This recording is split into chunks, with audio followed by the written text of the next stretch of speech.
Испанские танцы в столице Южного Урала. Под зажигательные ритмы и стук каблуков в Челябинске прошел международный фестиваль-конкурс «Фламенко». Перед публикой выступили коллективы со всей области и знаменитые танцоры из-за рубежа. В чем секрет страстного танца, узнавала Мария Полевщикова.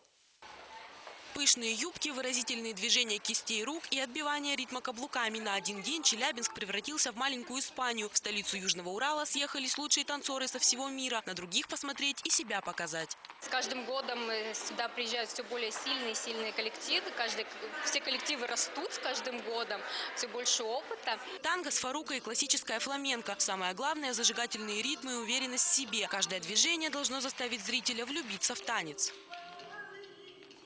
Была поражена, потрясена, влюблена в этот танец. Я первый раз, мне понравился. Идет какой-то эмоциональный подъем. Все творческое мне очень нравится, поэтому с удовольствием пришла посмотреть.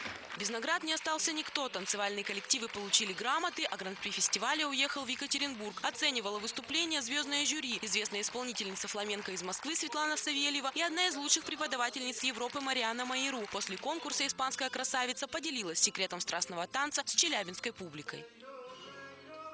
Когда пошли мурашки, это фламенко.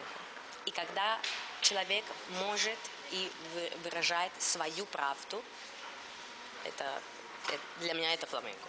Международный конкурс проходит в столице Южного Урала уже в 4-й раз. Организаторы уверены, такое мероприятие не только познакомит челябинцев с настоящим фламенко, но и подарит частичку красоты и испанского тепла в холодные дни. Мария Полевщикова, Денис Оснач, 31 канал.